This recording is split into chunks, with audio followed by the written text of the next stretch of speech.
Hello friends, कैसे हैं आप सब? बढ़िया। चलिए फ्रेंड्स, आज के इस वीडियो में हम ये बात करने वाले हैं कि अगर आप मैथ्स में कमज़ोर हैं तो किस तरह आप मैथ्स में स्ट्रांग बन सकते हैं, अपना बेस क्लियर कर सकते हैं और मैथ्स में अच्छे मार्क्स पा सकते हैं। चाहे आप किसी भी क्लास में हो दोस्तों, स्कूल के किसी क्लास में हो या फिर कॉलेज की किसी क्लास में हो, या फिर अगर आप किसी कॉम्पिटिटिव एग्जाम की तैयारी कर रहे हो, अगर आपको ये लगता है कि मैथ्स आपके लिए काफ़ी टफ सब्जेक्ट है, तो मैं आज के इस वीडियो में आपको कुछ ऐसे ट्रिक्स बताऊंगा, कुछ ऐसे फॉर्मूले बताऊंगा, कुछ ऐसे रहस्य समझाऊंगा जिससे कि अगर आप उसको फॉलो करते हैं तो आपको मैथ्स बहुत इजी लगने लगेगा और आप मैथ्स में बहुत स्ट्रांग बन जाएंगे दोस्तों। सबसे पहली जो बात है दोस्तों वो है बेसिक नॉलेज। अधिकतर विद्यार्थियों की जो बात यहीं पे आके अटक जाती है क्योंकि उनका बेस क्लियर नहीं होता है, जिससे आगे के पायदान पे वो चढ़ नहीं पाते। तो दोस्तों, आगे के पायदान पे यानी कि आगे के स्टेप्स पे आपको अगर बढ़ना है तो दोस्तों बेसिक नॉलेज क्लियर होना चाहिए आपका मैथ्स का। अब आप कहेंगे सर बेसिक नॉलेज कहाँ से क्लियर होगा? तो दोस्तों बेसिक नॉलेज मतलब आपको हर एक छोटी छोटी चीज पता होनी चाहिए। आज अनेक बच्चों को जो हायर क्लासेस में पहुंच गए हैं उनको रैशनल नंबर और इरेशनल नंबर के बीच का फर्क तक नहीं पता, उनको प्राइम नंबर्स क्या होते हैं वो नहीं पता। अगर मैं उनको बोल दूं कि भैया सबसे छोटा प्राइम नंबर कौन सा है जो कि ऑड नंबर हो, तो वे सोच में पड़ जाते हैं कि कैसा जटिल सा प्रश्न है, जबकि उनको आसानी से इस प्रश्न का उत्तर देना चाहिए लेकिन नहीं दे पाते हैं। अगर उनको एलसीएम या एचसीएफ पूछा जाए तो वो भी नहीं दे पाते। उन लोग का अनेक विद्यार्थियों को मैंने देखा है, उनका काम तुक्के में चलता है। बस उन लोग ये जानते हैं कि चलो क्रॉस मल्टीप्लाई कर दिया जाए, लेकिन वास्तविक में एलसीएम क्या होता है ये अनेक लोगों को नहीं पता होता और वो पहुंच चुके होते हैं बड़ी कक्षाओं में, 11वीं 12वीं की कक्षाओं में। तो दोस्तों ऐसा क्यों हो रहा है?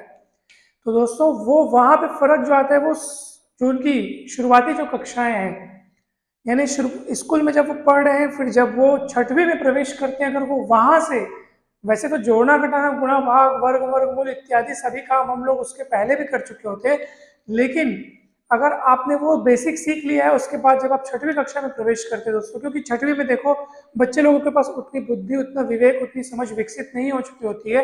फिर भी मैं आपको बता रहा हूँ कि अगर चाहे आप किसी भी कक्षा में हो, आप अपनी पुरानी किताबों को उठाइए और उनके टॉपिक्स को पढ़िए। हम ये सोचते हैं कि जैसे हम 10वीं कक्षा में हैं, एक बात की बात, हम 10वीं या 11वीं या 12वीं में हैं, हमको वो चीज़ कठिन लगती है। क्यों कठिन लगती है? क्योंकि कहीं ना कहीं हमारा पिछला जो काम है वो ठीक से नहीं हुआ है, कहीं ना कहीं हम पीछे ठीक से नहीं पढ़े हैं। सरल चीज़ों के ठीक से न समझ पाने के कारण ही हमको आगे की चीज़ें कठिन लगने लगती है। इसलिए मैं आपसे कहता हूँ कि बेसिक नॉलेज के लिए आप छोटी कक्षाओं की किताब, 5वीं 6वीं 7वीं की किताबें पढ़िए, 8वीं की किताबें पढ़िए। उन्हीं चीज़ों को बार बार पढ़िए जो आप पढ़ के आए हैं। मैं निश्चित तौर पे कहता हूँ दोस्तों, अगर आप उनको दोबारा पढ़ते हैं तो आपको ऐसा लगेगा कि ये तो मैं पहले क्यों नहीं पढ़ा, इस तरीके से मैं पहले क्यों नहीं पढ़ा था, मुझे आज ज़्यादा अच्छे समझ में आ रही है। जब कोई क्लास पढ़ के आप निकल जाते हैं दोस्तों, उसके बाद जब आप फिर से पिछली कक्षाओं की किताबें उठाकर पढ़ते तो आपको लगता है ये तो बहुत ईजी है।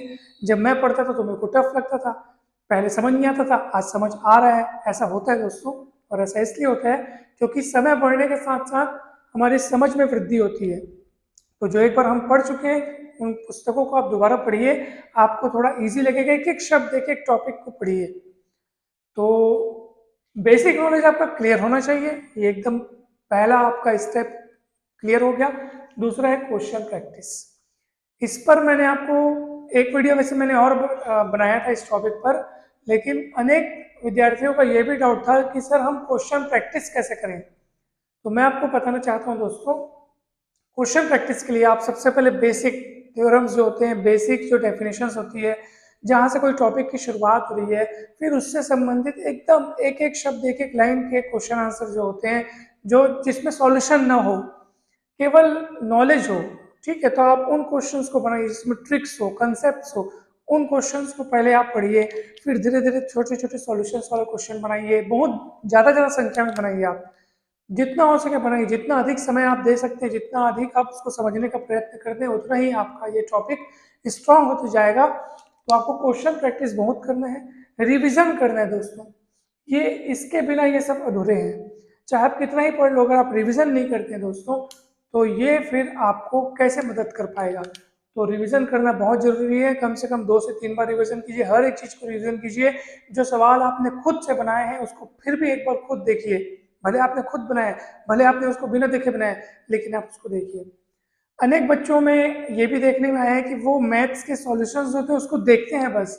दोस्तों, मैथ्स ऐसी चीज़ है जिसमें आप कलम मतलब अपना पेन चलाए बिना आप काम नहीं कर सकते, यानी आपको प्रैक्टिस करना ज़रूरी है।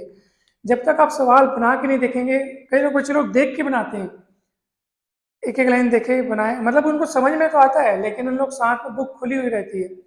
यद्यपि आपका पहले स्टेप में ये प्रयास ठीक है, लेकिन आप दोबारा उस सवाल को बिना देखे बनाने का प्रयत्न कीजिए दोस्तों। आप अगर बिना देखे बना पा रहे हैं तब मानेंगे कि हाँ आपने उसको अच्छे से पढ़ा है। लेकिन अगर आप बिना देखे नहीं बना पा रहे हैं तो सोचो आप एग्जाम में कैसे बनाएंगे। वहां तो कोई किताब नहीं होती, वहां पर तो आपको बिना देखे ही बनाना है। इसलिए आप क्वेश्चंस को भले एक बार देख के बनाने की प्रैक्टिस कीजिए, लेकिन उसके बाद बिना देखे बनाने की प्रैक्टिस जरूर कीजिए दोस्तों। इसलिए रिवीजन बहुत जरूरी है दोस्तों।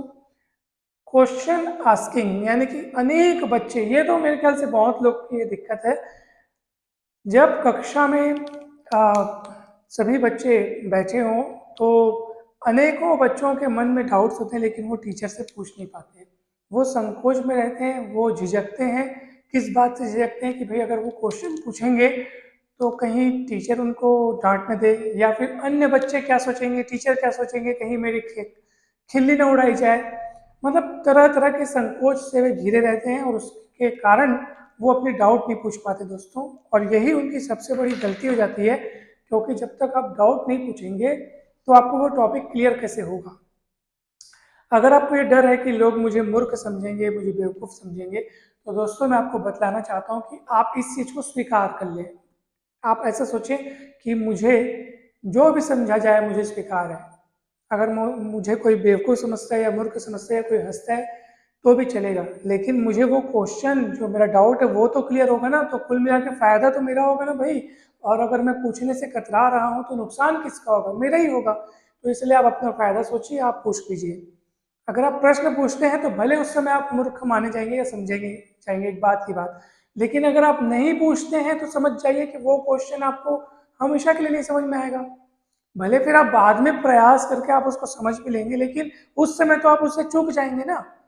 तो आप उसको अगर नहीं पूछते हैं तो फिर ये दिक्कत है आपके लिए। इसलिए आप बेझिझक पूछिए, जितना ज़्यादा हो सके अपने शिक्षकों द्वारा, अपने साथियों से मदद लीजिए, उसको पूछिए, और ताकि आप में पूछने की क्षमता का विकास हो सके।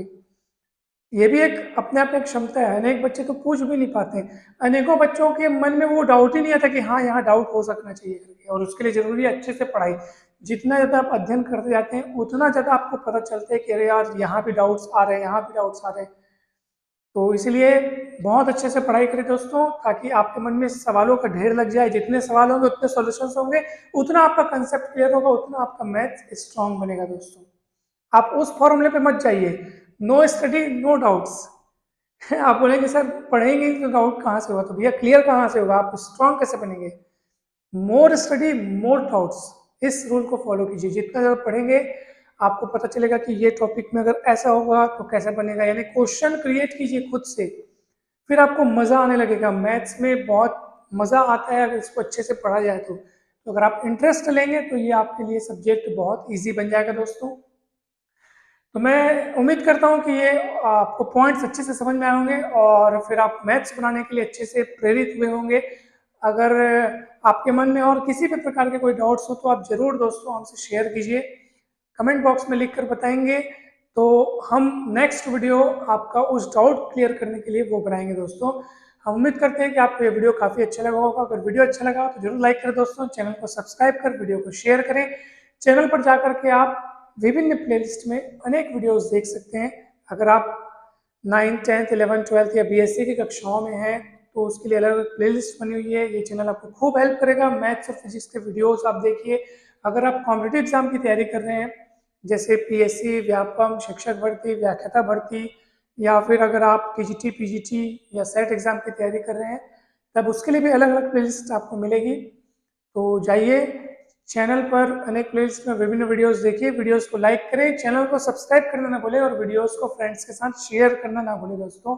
आप सभी का बहुत बहुत धन्यवाद, thank you so much.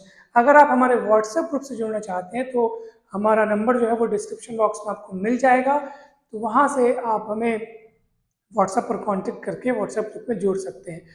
Thank you so much दोस्तों, आप सभी खुश रहें, मस्त रहें, स्वस्थ रहें, प्रसन्न रहें। धन्यवाद।